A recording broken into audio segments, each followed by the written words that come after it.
Vous écoutez Duo de Plume. Bonjour et bienvenue sur le podcast littéraire Duo de Plume. Je suis Catherine. Et je suis Cyril. Alors Cyril, de quoi parle-t-on aujourd'hui ? Un épisode un petit peu particulier.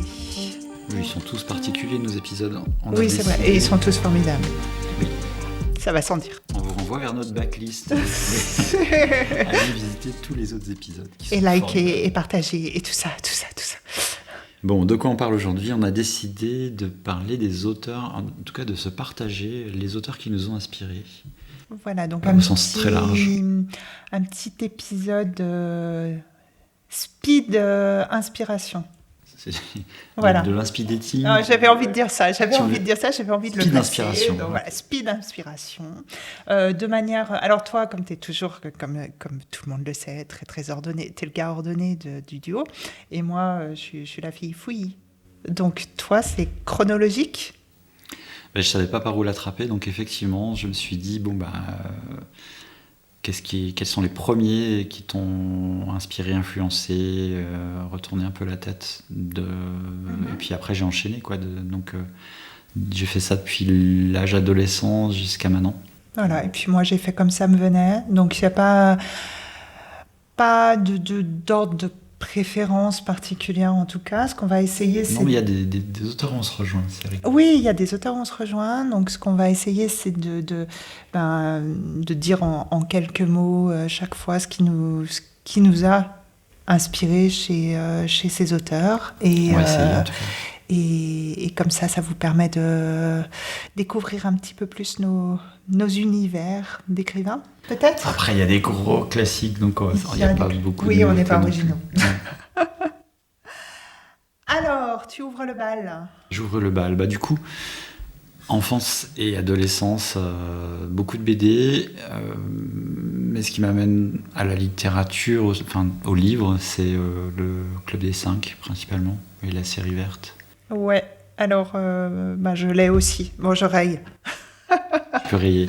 Je raye. Et c'est ce qui plaît aux ados, en tout cas de mon côté, c'est l'aventure, la camaraderie et un petit côté enquête déjà qui est intéressant.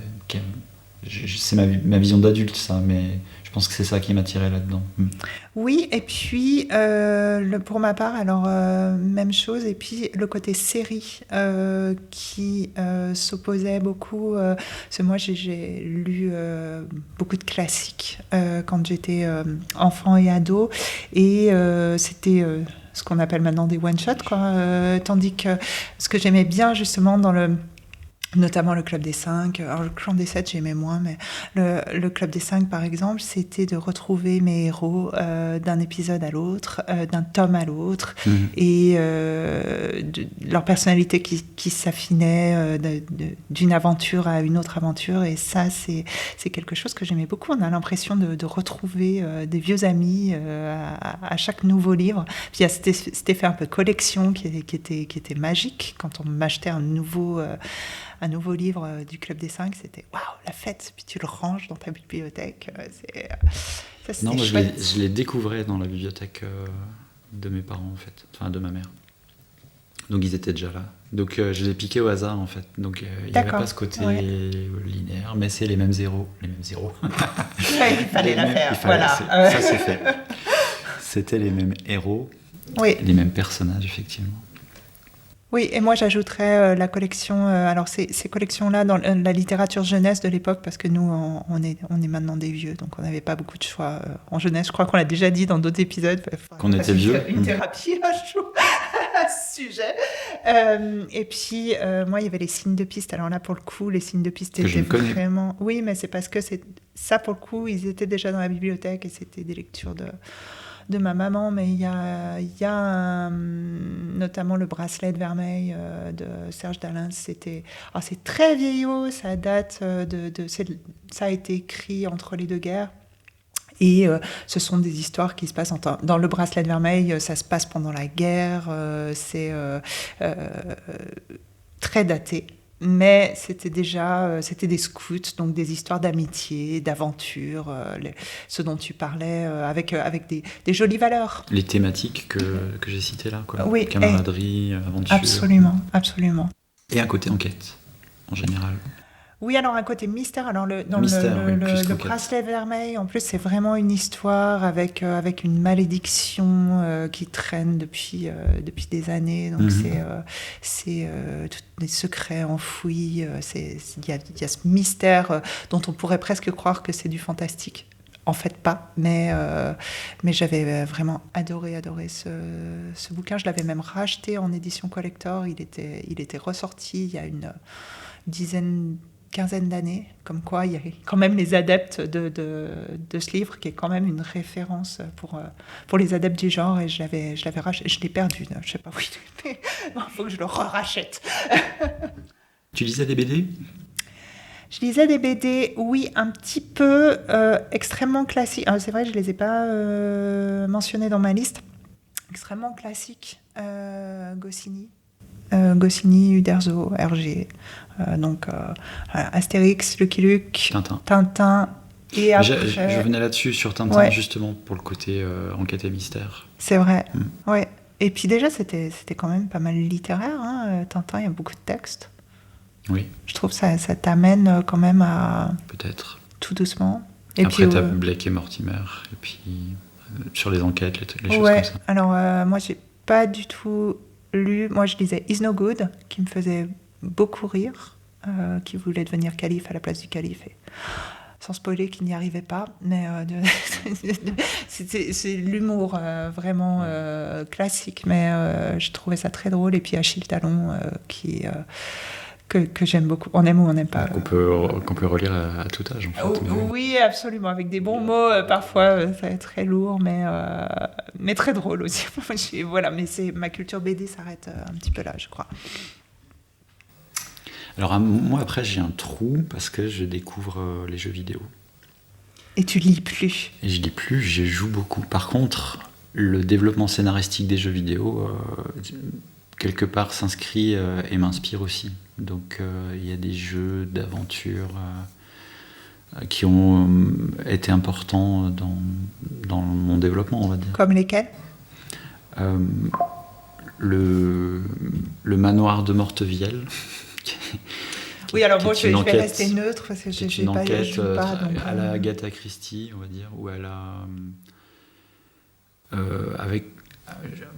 la Cluedo, je cherchais le mot. Oui, alors c'était à ça que je pensais. Avec une petite touche de Lovecraft, mystère, danger imprécisé, sombre et mystérieux, avec beaucoup d'ambiance. Ce genre de jeu-là m'attirait, oui. Plus les jeux d'action. Mais... Oui, alors moi, j'en étais restée à Mario, qui faisait sauter des crêpes, et que Luigi rattrapait péniblement. Ou pas. Donc, ouais. Voilà. Plus tard, moi. Donc, parce que là, moi, je parle des années... Fin des années 80. Oui, mais alors avant... Non, mais parce que c'était avant la Nintendo, ce dont je te parle. Moi, j'avais le petit jeu. Ah, le Mario sur les Game Boy. Les crêpes, mais même le truc avant la Game Boy. Les jeux LCD, le truc où t'as juste un jeu, que les gens, les moins de 40 ans ne peuvent pas connaître. Et passons à autre chose. Parce qu'on est loin des influences littéraires. Mais oui. Alors, pendant que toi, tu jouais, moi, je lisais... Parce que j'étais une petite fille parfaite et une adolescente non moins parfaite. Et je lisais des classiques, beaucoup, à l'adolescence. Avec... finalement, c'est drôle parce que j'ai lu énormément de classiques. Zola, Balzac, Gide, dont je ne garde pas de souvenirs. Et que j'aurais pas envie de relire, qui ont certainement dû m'influencer d'une certaine façon, mais je saurais pas dire comment. Et en revanche, les influences clairement dont je peux parler de cette époque-là en tant qu'écrivaine, c'est plus les poètes et les auteurs de théâtre. Et poésie classique, notamment Verlaine ou Victor Hugo, j'en ai beaucoup mangé, mais quand on dit ça comme ça, on a l'impression qu'on a été forcé. Et non, j'aimais vraiment. Et je pense que dans mon écriture, ça a eu une influence au niveau de l'appréhension de la langue et de sa musicalité avec... j'aimais beaucoup les poésies en vers et la rime et le nombre de strophes et ça m'a donné une rythmique qui est extrêmement importante pour moi quand j'écris. De même que... Donc Molière, quoi. Moins Molière, mais j'aurais cité plus Rostand, Cyrano de Bergerac ou Le Cid, où vraiment on est dans des répliques qui sont absolument, je trouve, extraordinaires. La langue véhicule un message par elle-même au-delà du fond. Ça m'a amené à l'idée qui me semble très très importante qu'il y a aussi la forme et il n'y a pas que le fond dans ce que tu fais passer. Et ce qui fait que c'est réussi, qu'un texte est réussi, c'est aussi la forme. Ça, c'est la Catherine de maintenant qui parle, ou tu découvres ça à ce moment-là, quand tu lis ces auteurs? Je pense que je le découvre à ce moment-là, mais je ne le verbalise pas, parce que la Catherine de l'époque, elle n'écrit pas. Enfin, en tout cas, je ne le conscientise pas, si on peut dire ça comme ça.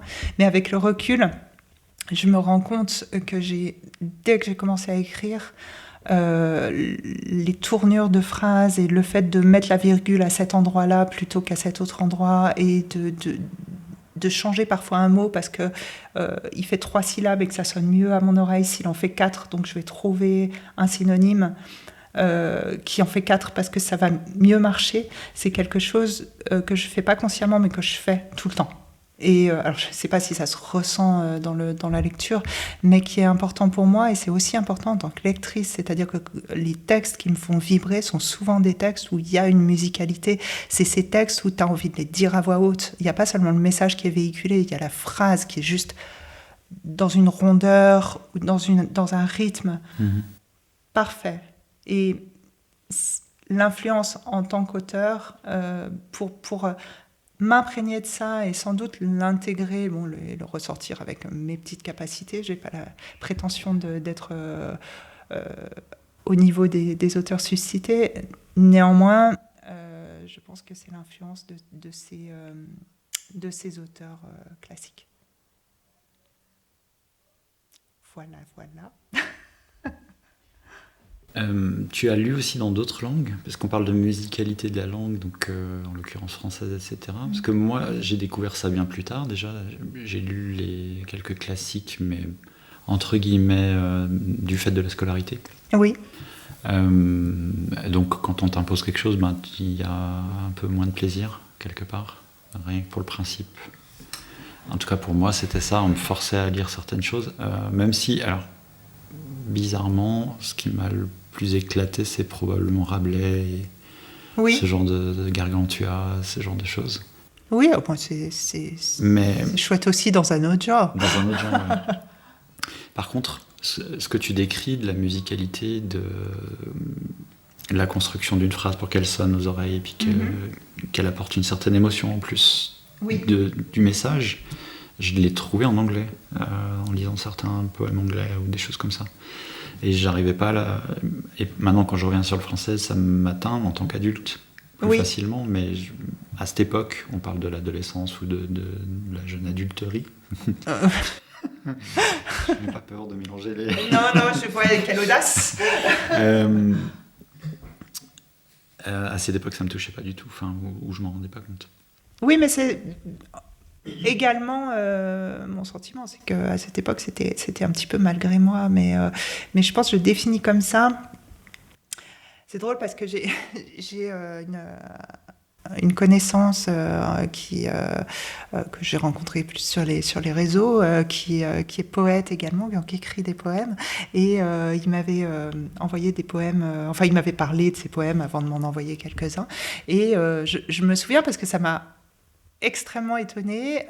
Il m'a dit, quand il m'a présenté ses écrits, il m'a dit mais ne vous inquiétez pas, je n'écris pas des poèmes en vers, ni des poèmes qui riment.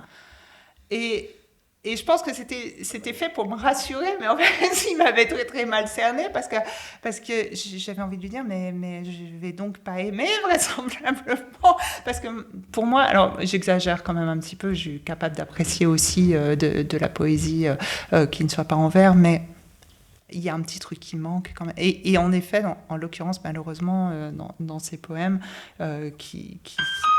Oh, pardon. Voilà, ça c'était mon téléphone, que donc je mettrai sur silencieux un autre jour, excusez-moi. Donc ces poèmes, ça manque pour moi, cette musicalité est absolument essentielle, et aussi en prose, paradoxalement. Ou pas paradoxalement d'ailleurs. Voilà. Tu veux dire que ça te manque ?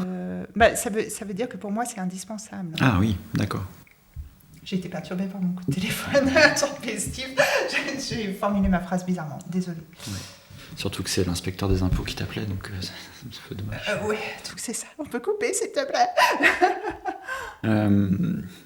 Alors, si on avance dans ma chronologie personnelle, après moi, je rencontre mon épouse qui lit beaucoup et qui me remet le pied à l'étrier de la lecture. Et par ce biais-là, je sais pas pourquoi, à l'époque, on est arrivé sur Stephen King, tous les deux. Oui, on est 3. On se connaissait pas à l'époque, non. Mais on est 3 quand même. Alors, King, un peu un standard quelque part, un peu tout le monde a lu, j'imagine. Pas forcément, mais...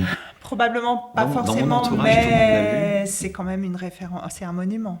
Donc, toi, tu découvres Stephen King avec quel roman ? Avec Carrie, je crois.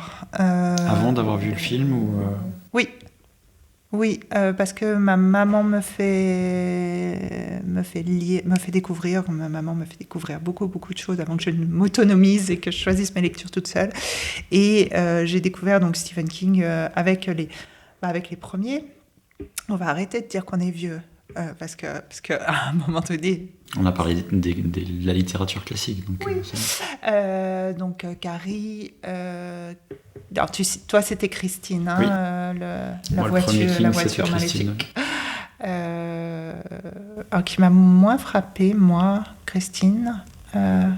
Mais alors King, du coup, c'est resté quelqu'un que tu m'as dit que tu avais quasiment tout à la maison. Oui, alors tout, peut-être pas, parce qu'il a une œuvre absolument gigantesque. Il y a une autre chose qui est remarquable chez lui, c'est la production. Il est toujours là, quoi. Donc il est là depuis 40-50 ans, quoi. C'est incroyable, avec minimum un bouquin par an. Mais non, alors j'ai pas tout lu, puis il y a une immense période, mais il y a une période où je lisais beaucoup moins, et j'avais donc j'en ai raté tout plein, et puis là je m'y suis vraiment remise. Je lis assez régulièrement. Là, les derniers, je les ai lus.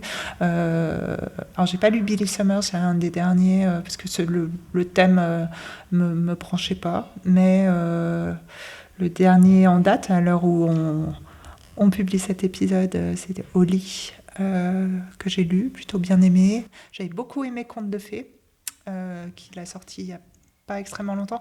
Il y a plusieurs... En plus, ce que j'aime bien chez cet auteur, c'est qu'il a vraiment plusieurs facettes. Il a ça peut être de l'horreur, ça peut être du fantastique, ça peut être des choses qui se finissent bien ou pas bien. Est-ce qu'il y en a un qui t'a marqué plus que les autres ?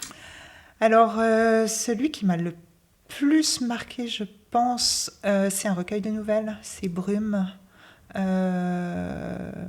Et dans Brume, c'est précis, hein, une nouvelle qui s'appelle Divine machine à traitement de texte, qui est une nouvelle assez courte. Je trouve que... Alors moi, j'aime beaucoup les nouvelles. Bon, c'est quelque chose, une culture qui est peut-être plus anglo-saxonne que francophone.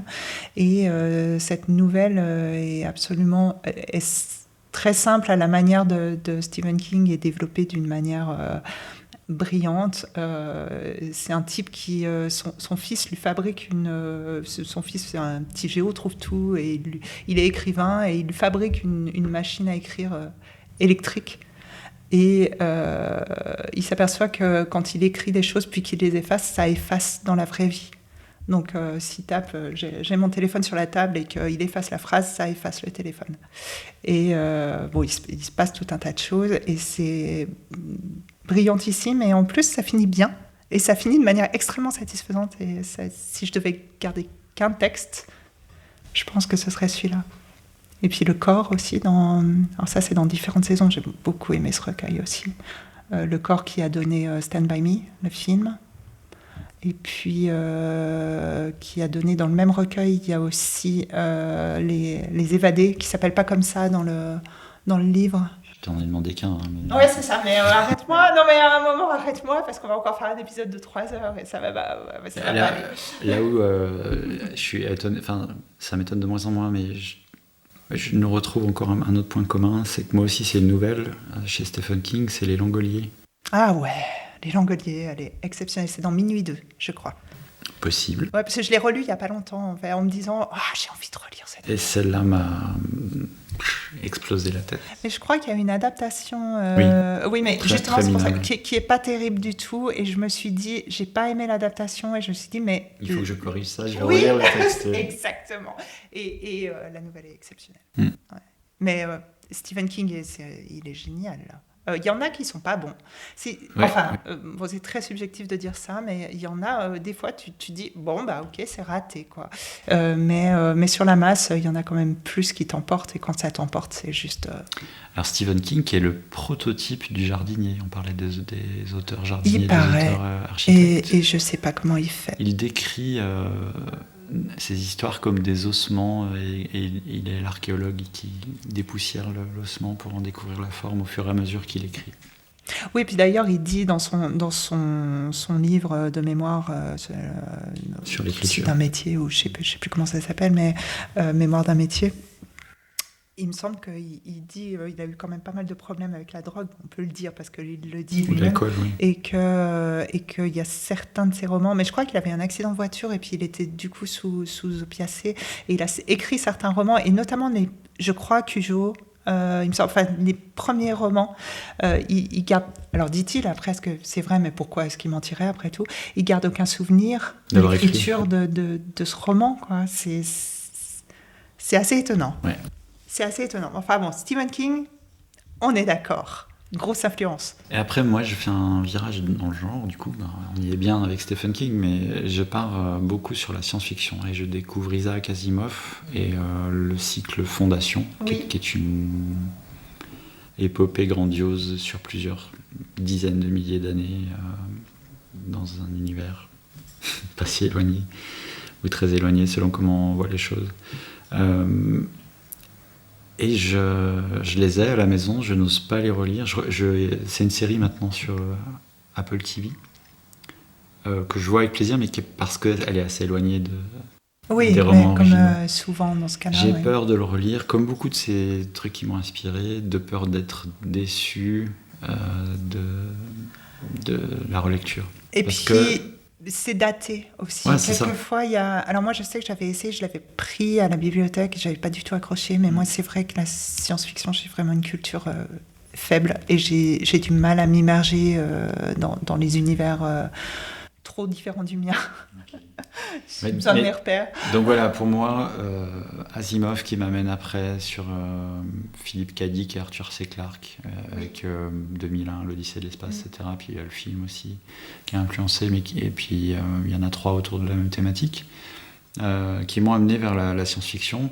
Et puis alors, si on reste plutôt francophonie, je crois que je découvre à peu près à la même période Bernard Werber, avec d'abord Les Fourmis, puis tout ce qu'il a écrit après. Est-ce que ça se classe dans la science-fiction, Bernard Werber ? Oui. Ok. Ouais, je sais pas, parce que alors donc j'ai un deuxième auteur de science-fiction. Tu voudrais le classer dans quoi ? J'aime pas classer les gens, même. Non, c'est vrai, mais plus dans le fantastique, je dirais. Enfin, moi, ce que j'ai lu... Alors oui, Les Fourmis, je pense que c'est... J'ai plus trop de souvenirs, mais moi, j'en ai lu certains qui sont... enfin, si on définit la science-fiction comme un univers qui n'est pas du tout nôtre... En fait, il est inclassable, probablement. Toute la série sur les dieux, c'est presque de la mythologie du fantasy, avec un poil de SF. Enfin, il est difficile à classer. C'est un fourre-tout, la science-fiction. Oui, mais il est... La science-fiction, c'est qu'il a son univers à lui. Hein, c'est marrant, on a cette bataille de style de genre dans le groupe Gaélique, de ce qu'est un genre et de ce qui définit comment rentrer dans quel genre ou tel autre, parce que c'est très malléable. Oui, mais on pourrait dire que la science-fiction est un sous-genre de la fantasy, par exemple. par exemple. Oui, non, mais c'était difficile voilà. à classer. Mais pour dire, voilà. C'est l'éternelle discussion. Werber, c'était l'influence pour moi, c'était la facilité de lecture. C'est de la littérature très populaire, on va dire. Oui. Ou populaire, mais au bon sens du terme, avec une pointe de vulgarisation de concepts scientifiques, puis ça me faisait vibrer ma petite fibre scientifique que j'avais quand j'ai découvert ça. Donc ça, en fait, et c'est ce qu'on se disait un peu en off, ces influences et ces inspirations, elles arrivent parce que le roman ou l'auteur que tu découvres arrive au bon moment dans ta vie, et c'est comme ça que ça marche, en fait. Oui. Et c'est aussi pour ça que j'ai peur de relire certains trucs, pour pas perdre cette influence-là. Surtout quand on a eu vraiment un immense coup de cœur, et un immense coup de cœur ancien. Alors moi, sans dire que c'était un immense coup de cœur, mais pendant que tu jouais aux jeux vidéo, tu sais, j'étais avec mes classiques, j'en ai oublié un. C'est Giono. Et Giono, c'est pareil, on est dans de la littérature de terroir, dans quelque chose de... C'est super vieillot. En plus, Giono, enfin, c'était sa caractéristique. Il écrit un peu comme il parle. C'est un peu... il décrit un terroir, il décrit le monde paysan, avec un style qui est un non-style, finalement. Et puis des situations qui sont très vieillottes. Moi, je sais que je ne le vends pas très bien. Non. Mais j'aimais beaucoup parce qu'il y avait une atmosphère particulière et une ambiance. Et puis, je l'ai déjà dit dans un autre épisode, donc je vais le dire de manière plus courte, mais de Giono, Que ma joie demeure, et les premières pages de Que ma joie demeure qui sont extrêmement poétiques et avec c'est inspirant. Enfin, c'est un gars qui laboure son champ et qui décide... il se réveille un matin et il se dit « Ok, c'est maintenant, je vais labourer. C'est la nuit. » Et sa femme, elle lui dit « Qu'est-ce que tu fiches? C'est 3h du matin. » Il dit « Non, mais je vais labourer. » Et il part. Il met le licol sur son cheval, parce qu'à l'époque, tu laboures avec un cheval. Et il commence à faire le champ en regardant la lune. Et c'est un mec simple. Et il fait ses sillons et il se dit « Je me suis toujours dit que... s'il vient, et on ne sait pas qui est le il viendra par une nuit comme celle-là. » Et il fait demi-tour au bout de son sillon et il voit une silhouette au bout du champ. Après, c'est moins bien.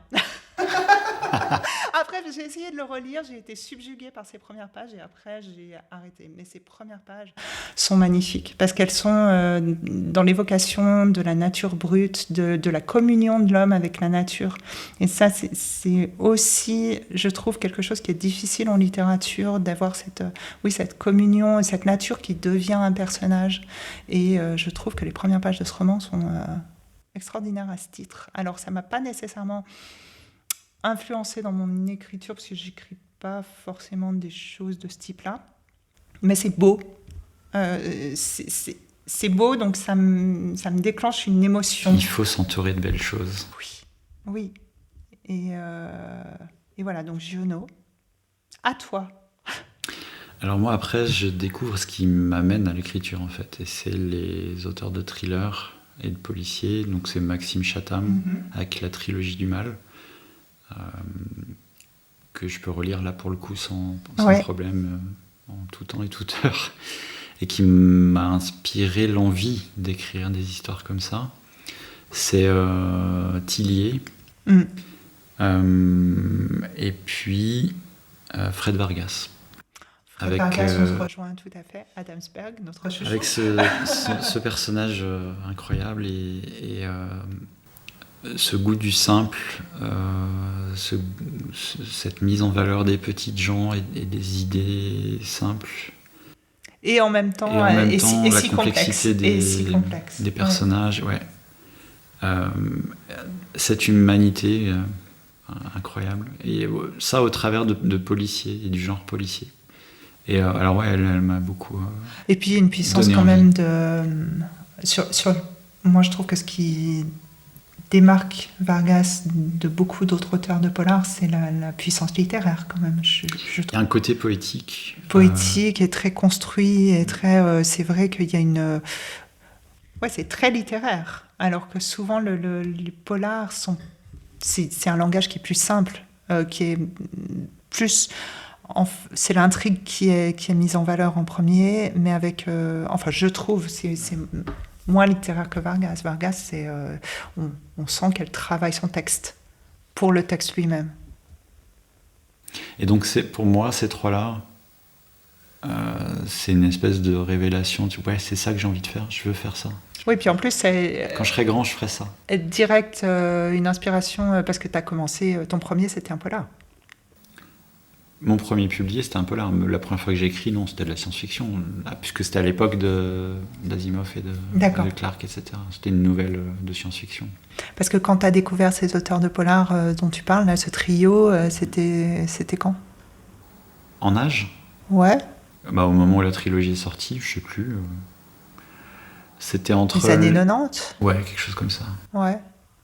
Et donc, tu as commencé à écrire vite après littérature policière ? Non, mais ça m'a donné ça t'a envie. Mis dans l'état d'esprit. Ouais, voilà, c'est vraiment l'idée, quand je serai grand, c'est ça que je veux faire, mais j'ai de loin pas la prétention de pouvoir y arriver. Non, mais alors là... Non, mais du coup... Voilà, mais... Non, mais à l'époque, c'est ça mon état d'esprit, c'est de dire, j'aimerais faire ça, mais je sais même pas comment écrire, donc... tu m'étonnes, ouais, mais c'est pas en un jour, quoi. C'est venu un peu plus tard, mais oui. Ouais. Et toi, tes premiers thrillers ou tes premiers policiers, c'est quoi ? Alors moi, attends que je regarde ma petite liste. Alors dans l'ordre, je ne pourrais pas dire. Alors dans ce que tu dis, alors Vargas, je partage. Tillier, j'aime bien, pas tous, et moins passionnément que toi, mais j'aime bien. Chatham, pareil, pas tous. Je le crains un peu, je le trouve un peu. Je suis une petite nature, donc des fois... C'est très gentil, Maxime Chatham. Ah non, mais sûrement, mais il écrit des choses qui sont... voilà. J'ai beaucoup aimé les Harlan Coben au début, et puis après, au bout du 15e, où une femme disparaît, et on s'aperçoit qu'en fait, tout ce qu'on croyait n'est pas vrai. Et c'est toujours le même livre, donc au bout d'un moment, j'avoue que ça m'a lassée, mais les premières fois, j'étais très fan. Maintenant, ça fait très longtemps que j'en lis plus, à cause de ça. Parce que de temps en temps, quand j'en reprends un, non, il a toujours pas changé, donc je dis bon, tant pis, peut-être ça viendra un jour, mais bon, d'un autre côté, il a raison, le schéma fonctionne et il a manifestement bien creusé cette idée de disparition et de faux semblants. Mais là, tu parles d'un point de vue commercial, quoi. Oui, j'imagine, mais aussi peut-être parce qu'il s'éclate là-dedans. S'il a pas, peut-être que ça résonne en lui, il y a certaines choses pas réglées. Enfin, je vais pas faire la psychothérapie de Harlan Coben là tout de suite maintenant, mais il y a peut-être une explication toute personnelle. Maintenant, je trouve qu'en tant que lectrice, j'ai trouvé que c'était très répétitif et que ça me... J'en ai lu pas mal aussi, je pense que c'est pour ça qu'il est pas dans ma liste. Ouais. Moi, il y était à l'origine, mais voilà. Un que je lis beaucoup, que j'ai découvert il y a quelques années, pas si longtemps, c'est Linwood Barclay, qui est aussi un auteur de polar américain. Et puis alors lui, je le lis avec plaisir. Peut-être qu'il fait partie des auteurs que je lis le plus avec un regard d'écrivaine. Parce que je trouve que ses structures narratives et ses intrigues sont bien fichues. Et d'en avoir lu plusieurs, je comprends comment il construit. Et là, il m'inspire, j'apprends. J'apprends de ses romans, mais parce que avec ma modeste expérience, j'arrive bien à voir comment il fait et ça me donne de l'inspiration aussi et des clés, je dirais, pour construire moi-même certaines intrigues. Parce que je vois ce qui fonctionne et c'est pareil, c'est un peu comme Coben, il y a toujours un peu les mêmes schémas, mais c'est bien fichu, vraiment, vraiment bien fichu. Il arrive à me surprendre, ce que n'arrivait plus à faire Coben. Parce qu'il ne refait pas toujours le même quand même, Barclay. Donc c'est un auteur que j'aime bien. Et je regarde dans ma liste. Alors, si j'en ai d'autres. Dans le noir, j'en ai pas. En noir. Dans ma tête, après, mais probablement chronologiquement à peu près en même temps que messieurs Chatham, Tillier, etc., je découvre Jean-Christophe Granger. Et là, j'ai une espèce de révélation sur la structure et le rythme qu'on peut imposer sur un bouquin. Je découvre ce que c'est qu'un page turner en fait. Tu lisais déjà toi-même? J'attends ta tête. Mais qu'est-ce que tu dis? Je savais lire. Tu écrivais déjà. Je suis désolée. Ouais, bon, on va aller se coucher après, vite après. Non, Pardon. c'est ma femme qui me lisait les histoires. Oh, je suis désolée. Non. Qu'est-ce que j'ai dit? C'est dans le même sac de quand je serai grand, je veux faire pareil. Mais lui, Oui. Il a beaucoup influencé ma façon d'écrire probablement, avec des chapitres très courts, le côté cinématique, l'importance de la structure, mais portée par les personnages. Oui, ça m'a beaucoup influencé. Moi, Tu sais, au sens où quand tu écris, au départ, tu fais comme. Oui, bien sûr. Et puis, à force de travailler le texte, ça devient ton texte. Mais au départ, tu t'écris comme ton romancier préféré. Donc moi, c'était un mélange entre Maxime Chatham et Jean-Christophe Granger. Donc ça a été une grosse influence. Ouais. C'est probablement pour ça que mon premier publié est un thriller aussi. Oui, mais de toute façon, bon, tu Et qu'il est t'en comme ça, lis ouais. plus que moi, clairement.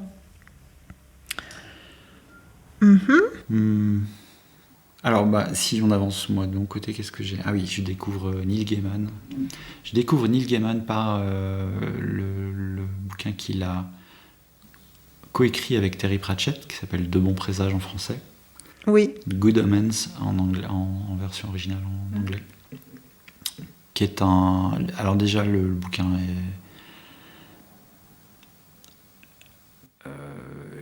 une bonne gaufre au Nutella. Développe, Cyril. Ça passe tout seul, c'est un goût exquis. Il y a plein de choses à découvrir dedans, plein de goûts différents.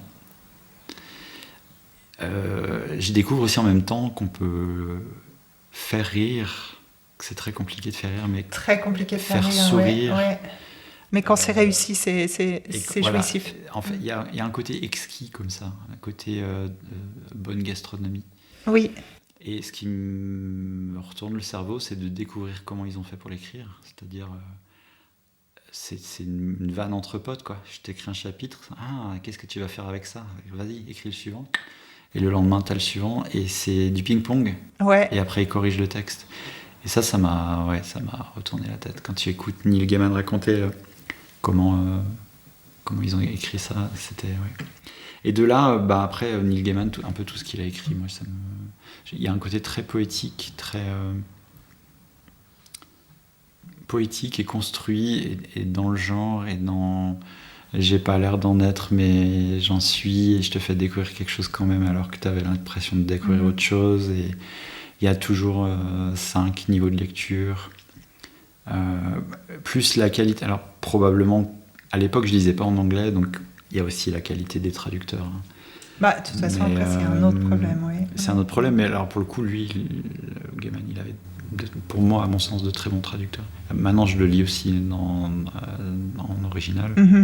J'aime encore mieux. Donc, ouais, grosse influence. Oui, moi, j'en ai lu qu'un. J'ai lu celui dont on parlait tout à l'heure, la vie... comment c'est ? Nobody Owens. L'étrange vie de Nobody Owens. L'étrange vie de Nobody Owens. De Graveyard Book. Que je t'ai cité parce que sa première phrase, pour moi, est magique. Et... Oui. Alors, on fera un épisode sur les incipits. Il faudra. Vas-y, dis-nous la première phrase. Ouais, je sais pas si je l'ai en français, en fait. Traduis-la en simultané. En anglais, c'est There was a hand in the darkness and it held a knife. Donc, il y avait une main dans l'obscurité et elle tenait une lame. Et c'est ça ouvre tellement de possibilités et ça pose une ambiance et ça peut partir dans tous les sens. Je sais pas pourquoi, en si peu de mots, ça évoque autant de choses, mais je la trouvais magistrale, cette première phrase. Et c'est marrant parce que moi qui ai lu le livre et qui l'ai lu il n'y a pas si longtemps que ça, j'avais pas du tout retenu la première phrase, mais en revanche, quand tu me l'as dite, je me suis souvenue c'est même pas, je pense que c'est le prologue qui est pas long du tout et qui est dans le même esprit. Et ça m'a rappelé le prologue et je me suis dit qu'effectivement, quand j'ai lu ce prologue, je me suis dit ouf, parce que c'est brillant. Donc tout le prologue est à l'avenant de cette première phrase et avec quelque chose d'extrêmement surprenant et un ton très particulier qui laisse promettre de jolies choses. Et effectivement, c'est un très bon roman. Donc, lisez-le. Alors, avec Neil Gaiman, sur quelque chose de poétique, mais dans le genre, on est sur la fantasy, le fantastique, un tout petit peu la science-fiction. Et du coup, toi, tes premiers émois ou inspirations fantasy, fantastique, si t'en as, ça serait quoi ? Oui, alors je vais encore être dans les classiques, décidément, mais moi, je vais citer Barjavel. Et alors, j'en ai pas lu tant que ça, Barjavel, j'en ai lu... Enfin, j'en ai aimé 2. J'ai aimé Ravage, mais alors c'est exactement ce que tu disais tout à l'heure. J'aurais assez peur de le relire parce que je pense qu'il a sans doute mal vieilli, mais c'était finalement mon premier contact un peu avec la science-fiction, avec le fantastique. Il faut quand même replacer les choses dans le contexte. On est sur une œuvre qui date de L'entre-deux, non, pendant la guerre. Ouais, pendant la guerre. Ouais, on a cherché 40. tout à l'heure 1943, donc qui est quand même hyper ancienne. Donc c'est un récit post-apocalyptique, mais 80 ans avant maintenant. Et rien que pour ça, je trouve éminemment moderne. Et en tout cas, à l'époque où je l'ai lu, j'avais trouvé ça, que ça détonnait vraiment sur tout ce que je lisais habituellement. Et ça m'avait très favorablement impressionnée. Et surtout, L'Enchanteur, qui est... un bouquin donc de Barjavel aussi, qui est une sorte de, j'allais dire parodie, mais le terme est probablement pas bien choisi. On va plutôt dire une déclinaison des légendes arthuriennes du point de vue d'un Merlin l'Enchanteur, mais un Merlin l'Enchanteur totalement barré, fantasque. Tu parlais tout à l'heure de réussir à écrire drôle. C'est extrêmement drôle. Il y a des passages qui sont vraiment hilarant, et c'est brillant, et en même temps il s'est lui-même inspiré de toute cet univers d'Arthur, la table ronde, qu'il a décliné à sa façon. Enfin bon, c'est un univers que j'aime bien, mais il a réussi d'une façon très magistrale. C'est inclassable, L'Enchanteur, mais faut lire. Mais c'est vraiment, c'est à la fois c'est drôle, c'est palpitant, il se passe plein de choses, et on connaît l'histoire, mais on la redécouvre totalement d'une autre manière. C'est assez jouissif. Et j'ai découvert aussi dans ce livre, alors c'est peut-être pas le premier que j'ai lu qui m'a fait rire, mais tu le disais tout à l'heure, c'est tellement agréable de trouver des bouquins qui te font rire aux éclats. Et où vraiment tu ressors avec la banane, et c'est pas si facile, parce que l'humour raté, il n'y a rien de pire en littérature. Et l'humour réussi, c'est ultra subjectif. Et moi, j'avais noté justement dans les romans qui m'ont plu au niveau humour, il y avait la série des accros du shopping. Alors, c'est vraiment, tu parlais de la littérature. Ouais, c'est la littérature de filles. C'est le jardinier, non? C'est pas lui? Non, je confonds. Non, Gilles Le Gardinier. Le Gardinier, pardon. Non, alors oui, ça c'est drôle aussi d'ailleurs. Enfin, toutes ces séries avec les chats sur la couverture, parce qu'après, je trouve qu'il s'est un peu perdu. Mais les séries avec les chats sur la couverture, je ne l'ai pas cité, mais effectivement, j'ai beaucoup aimé. Non, L'accro du shopping, c'est une Américaine qui s'appelle Sophie Kinsella, sauf erreur, et qui a fait, comme son nom l'indique, c'est une héroïne qui est une acheteuse compulsive de fringues et de choses comme ça, donc qui est extrêmement légère, voire évaporée, et voire un petit peu bébête, du moins on attend l'impression, et en fin de compte pas tant que ça, et elle déclenche tout un tas de catastrophes dont elle se sort à tous les livres par des pirouettes plus improbables les unes que les autres, mais c'est frais, c'est vraiment drôle, elle est super attachante. C'est une série qui... Alors je me souviens, je lisais ça pour l'anecdote. Le premier, j'avais découvert ça, j'étais en formation à l'école d'officiers sapeurs-pompiers. je montais à l'échelle toute la journée, puis le soir, j'étais dans mon lit en train de lire l'accro du shopping. C'était complètement le grand Le écart. décalage est Total, patent. total, mais il y en a, je sais pas, une dizaine, enfin, mais ça, c'est léger, hein, c'est pas de la grande littérature, mais c'est réussi. Moi, ça me... On parle d'inspiration, on parle pas de trouver de la grande littérature. Absolument. T'as pas lu de classiques américains, de classiques science-fiction, Ray Bradbury ou Orwell? J'ai lu... Alors, ouais, j'ai lu 1984, mais ouf, il y a hyper longtemps, je m'en souviens plus. J'ai dû Encore lire en Le meilleur des 84. mondes. Oui, c'est ça, à peu près. Non, j'en ai pas de souvenir. J'ai lu plus récemment, j'avais un recueil de nouvelles, tu citais Dick tout à l'heure, j'en ai lu quelques-uns, mais c'est lui qui a écrit Total Recall, c'est juste, il me semble. Oui, il me semble. Et moi, j'avais beaucoup aimé le film. Alors, le premier, enfin le premier, celui avec Arnold Schwarzenegger. Parce que je crois que depuis, il y en a eu un autre que j'ai pas vu. Et j'avais vraiment beaucoup aimé ce film, donc j'ai lu la nouvelle, plus une ou deux nouvelles derrière, mais bon, pas, ouais, mais non, pas. C'est pas complètement ma culture. Par contre, ça me fait penser. Je rajoute, et ça a juste rien à voir. Je suis en train de rajouter Eric Emmanuel Schmitt. Alors, me demande pas pourquoi mon cerveau. Parce que pour les nouvelles, je pense. D'accord. Parce que j'aime beaucoup Schmitt. Et j'en ai lu pas mal. J'en ai lu qu'un. T'as lu quoi? Je suis en train de chercher le nom. Il y a Rose dedans. Oscar et la Dame en rose. Voilà. Ouais, qui est extra. Très court, qui est très bien, mais Ouais, il est beau. j'ai lu que ça. Ouais. Là, on parle de poésie, on est à la limite, je trouve. Particulièrement pas dans dans celui-là. la forme. Oui, particulièrement dans celui-là. Il y a quelque chose de poétique dans ça. Ouais. Oui. Est-ce que ça a été une inspiration? Non. Sinon que peut-être en lisant ça, tu apprends qu'on peut être très puissant avec des choses très simples. C'est vrai. En termes d'émotion et évocateur. Donc, ça donne envie. Mais il y a un côté magique à ça. Enfin, quand je lis, c'est le moment où je le lis. C'est-à-dire de te rendre compte que c'est possible, mais de pas du tout comprendre comment c'est possible. si tu vois ce que je veux dire. Mm-hmm. Donc, comment faire pour arriver à faire ça?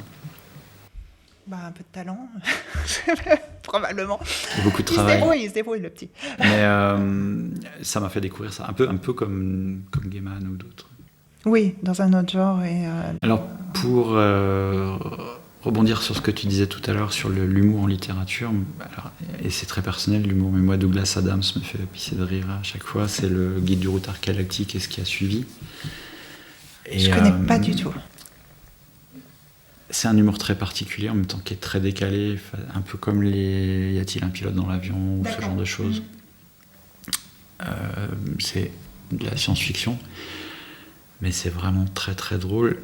Et ce qui est encore plus intéressant, c'est de lire un peu comment il a écrit ça, ou une biographie, pardon. Le travail qu'il y a sur chacun de ces textes pour que ça devienne drôle et que ça soit pas lourd, etc., qui est incroyable. Le nombre de réécritures, je crois qu'il réécrivait 70, 80 fois ces textes, qu'il refusait de les rendre tant qu'il n'arrivait pas à faire les... Enfin, tu vois, on disait tout à l'heure, c'est probablement ce qu'il y a de plus dur à faire, et c'est vrai en film aussi. Mais en film, il y a des ressorts que tu peux utiliser, mais en littérature, c'est très dur à faire quelque chose qui est drôle. C'est vrai, mais alors il y en a qui... Alors, du coup, ça me fait penser en t'écoutant, je me dis celui qu'on a évoqué tout à l'heure pour la BD, c'est Goscinny, dans la série des Petits Nicolas, qui est... je ne sais pas si tu les as lus. Non. Bon, il faut que tu les lises.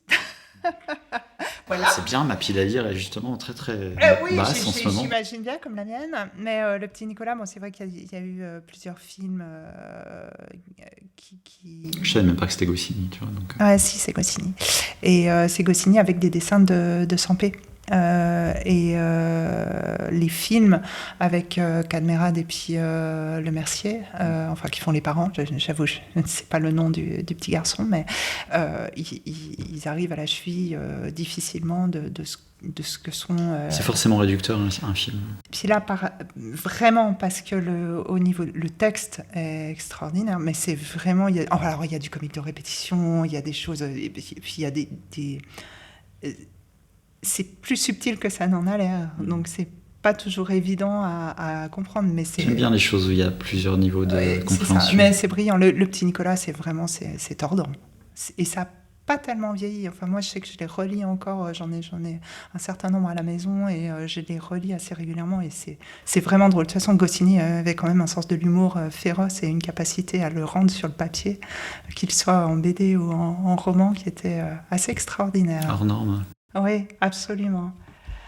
On arrive un peu tard au niveau timing. Donc ce que je te propose... On peut s'arrêter. On va s'arrêter. Parce qu'on a déjà agrandi les piles de nos auditeurs, les piles à lire de nos auditeurs, peut-être. Peut-être pas. Ou en tout cas, mutuellement, on a agrandi. Est-ce que tu pourrais me donner 3 bouquins, peut-être les 3 derniers qui t'ont un peu retourné, un peu... au sens de l'inspiration ou au sens plus large, qui t'ont ému ou qui t'ont vraiment les 3 derniers gros coups de cœur? Non, tu peux pas. Ok. C'est vachement difficile là, les 3 derniers comme ça à froid. Non, parce que moi je les Toi, avais mis de côté. Préparé. Oui. Ah, c'est pas bien. Non, parce que je cite toujours les mêmes, donc je vais en citer 2 autres qui sont absolument pas chronologiques, je triche. Le dernier enfant de Philippe Besson. J'aime bien Philippe Besson, il a une... J'aime bien aussi. Ouais, il décrit... il a un regard sur le passé, sur l'enfance, une certaine nostalgie, et puis lui aussi, c'est un auteur d'atmosphère, je trouve, et j'aime beaucoup. Et le dernier enfant, particulièrement, mais certainement parce que ça parle à mon cœur de maman, parce que ça décrit le dernier jour à la maison d'un grand enfant qui va quitter le nid familial et ses parents l'emmènent dans son appartement d'étudiant. Alors, il est à 30 minutes de la maison et 2 jours après, il va revenir manger. Ça rappelle mon fils et c'est très bien. Mais n'empêche, il habitera plus à la maison. Et c'est décrit d'une façon à la fois très simple, mais poignante. Ça m'a assez bouleversée, mais dans le bon sens du terme, j'ai trouvé magnifique. Je vais évoquer les Chroniques de Sainte-Marie de Jodie Taylor, parce que c'est drôle et assez brillant, je trouve. C'est une auteure américaine, ça doit être de la fantaisie urbaine, je vois toujours de la difficulté à les classer. C'est complètement barré, c'est toute une série, il y a plus d'une douzaine de titres. Ce sont des chercheurs, ce sont des historiens qui intègrent l'Institution Sainte-Marie, qui est un organisme très très secret où ils ont découvert comment voyager dans le temps à bord de capsules. Et comme ils sont historiens, ils vont vérifier sur place les différents faits historique. Alors, bon, la difficulté, c'est comme c'est anglo-saxon, ça fait référence à l'histoire anglaise qu'on ne connaît pas toujours. Donc, on n'a pas... Enfin, moi, en tout cas, j'ai pas... Il y a un côté exotique. Il y a un côté exotique, mais des fois, tu regrettes un petit peu parce que tu as certains trucs que tu dis, ouais, tu piches pas trop les guerres entre Henri machin, et puis voilà. Néanmoins, c'est extrêmement drôle parce qu'ils provoquent des catastrophes tout le temps. Enfin, ils doivent faire attention à pas bouleverser les choses. Et puis, tu te doutes bien, quand ils arrivent sur place, il leur arrive tout un tas de catastrophes plus improbables les unes que les autres. C'est très, très drôle. Et j'aime beaucoup. Donc, c'est vraiment une série marrante à découvrir. Et voilà, tu m'as dit 3. Je vais citer en dernier une auteure française contemporaine que j'aime bien, qui s'appelle Roxane Dambre, qui fait aussi de la fantaisie urbaine. Alors, j'aime pas tous ses titres, mais particulièrement sa série Animae, qui est très sympa, qui date d'il y a quelques années. C'est une héroïne qui se transforme en animal, en tous les animaux qu'elle veut. Et, à volonté. Ouais, à volonté. J'ai cru quand tu me racontais que c'était subi. Non, parce qu'elle n'est pas humaine. Elle n'est pas humaine, donc elle fait partie de la caste des dire Wolf. ça s'appelle. Alors, je suis en train de le relire, c'est pour ça que c'est bien frais dans ma mémoire, parce que ça fait partie des bouquins que je lis avec plaisir de temps en temps, et elle se transforme en tout ce qu'elle veut, et donc elle se bat contre les bestioles qui, justement, type loup-garou et autres, qui eux subissent et ils sont juste méchants. Donc, mais c'est très rigolo et très frais, j'aime beaucoup. Voilà mes 3. Et toi, tes 3 que tu avais préparés? Donc c'est des bouquins qui m'ont un peu retourné ou émotionnellement ou qui m'ont interpellé, etc. Il y avait Henri Levenbruck avec Nous rêvions juste de liberté. Ouais, alors que j'ai lu, j'ai pas été retournée, mais je peux comprendre. Je pense en plus il est difficile à décrire, donc quelque part c'est un road trip. C'est un road trip d'une vie. Ouais. Il y a le rapport à la moto, c'est peut-être pour ça que ça m'a accroché au départ, mais il y a le développement de ce personnage et toute son intrigue. Il y a un côté très intime qui est écrit et qui est décrit. D'ailleurs, lui-même il le dit, Henri Levenbruck, que c'est peut-être son petit bébé le plus personnel. Alors ça se sent, en revanche, qu'effectivement il a mis beaucoup de lui et il est en train d'écrire la suite. Ah, parce qu'il peut y avoir une suite? Parce qu'on va pas spoiler, mais... Il y a un enfant qui naît dans Nous rêvions juste de liberté, et c'est l'histoire de cet enfant. Ah, d'accord, ok. Donc on verra. Ça va paraître dans pas longtemps. Ouais. Bon, tu nous diras. Alors, moi, je pense que je l'achèterai pas, parce que je suis pas assez craquée sur le premier, mais... On parlait de poésie et d'amour. Il y a Les oiseaux du temps de... Ouais, alors que tu m'as passé. Amael Motard. J'ai commencé, et c'est ardu, hein. Ouais. Mais j'étais sur le point de déménager, je ne pense que j'étais pas dans un état d'esprit, donc je me suis mis de côté, j'ai dit bon, ok, je vais reprendre plus tard. Il est très court. Très particulier. Puissant. Mais puissant, oui. Il y a un côté transcendantal, il y a un côté amour interdit, il y a beaucoup de poésie, je trouve, au point que j'ai du mal à comprendre encore pourquoi ça m'a tant... remué, bouleversé. Je me suis posé la même question. Je pense qu'il n'est pas pour tout le monde. Et encore une fois, c'est une question de rencontre. Il est très exigeant au niveau... Moi, j'arrive pas bien... Enfin, sur le début, j'ai eu de la peine à rentrer dedans. J'arrive pas à rentrer dedans. Et en même temps, il a quelque chose d'un peu fascinant. Mais tu te dis, mais je comprends pas en fait. Moi, j'étais arrêtée par je me laisse peut-être pas assez porter. Où je dis, mais j'essaye de comprendre. Problème de suspension d'incrédulité, on va dire. Peut-être, je sais pas. Il faut que mauvais état d'esprit peut-être. Donc j'attends et je vais peut-être me retenter dans des moments plus sereins. Pour moi, c'est un des trucs les mieux écrits que j'ai lus pour l'instant. Encore une fois, c'est tellement personnel. C'est pour ça qu'il n'est pas dans son top 3 et qu'il l'est. Moi. Et le dernier, je viens de le terminer. Et c'est un prix Hugo. Donc c'est the prix de science-fiction de littérature anglo-saxonne. C'est Becky Chambers. Le roman s'appelle L'espace d'un an. Et la science-fiction est un total prétexte pour parler d'amitié, de ce que c'est que la famille, du racisme, du spécisme, de toutes ces choses-là. C'est touchant, c'est poétique aussi. Assez incroyable au point que j'ai commandé tout le reste qu'elle a écrit. Parce qu'apparemment c'est de la même veine, mais sur d'autres points de vue, quoi. Alors, ce qui m'a mis dedans, c'est la SF, mais j'adore la SF, donc ça me... Mais on peut le lire même si on n'est pas féru de SF. Encore une fois, c'est qu'un prétexte. Oui. Tu peux situer ça sur un cargo et il traverse de New York à Brest, et puis c'est un huis clos et ils sont entre eux, et puis t'as une race alien, une autre avec ses caractéristiques, une autre, etc. Puis tu peux voir ça comme des images de nos races humaines ou de nos ethnies, et de ce qui fait l'acceptance de l'autre et ce qui fait la différence, et le fait d'apprécier les différences ou pas, et le fait de... Il y a beaucoup d'humanité au sens... ce qu'il peut y avoir de mieux dans l'être humain, qui est révélé par ça, et en même temps elle montre des choses qui sont... ce qu'il peut y avoir de pire dans l'être humain. Oui. Et c'est au travers aussi des dialogues et de certaines situations. C'est incroyable, oui. D'accord. C'est incroyable. Vraiment, ça m'a... Un tour de force pour moi. Ça m'a remué. Bon, ça donne envie. Voilà, on va encore en rajouter. Merci Cyril. Becky Chambers, yes. On a un peu fait... On n'a pas fait le tour, mais non, on alors a un on a peu vraiment effleuré pas fait le nos tour, inspirations mais et ce qui nous ont amené où là où on en est.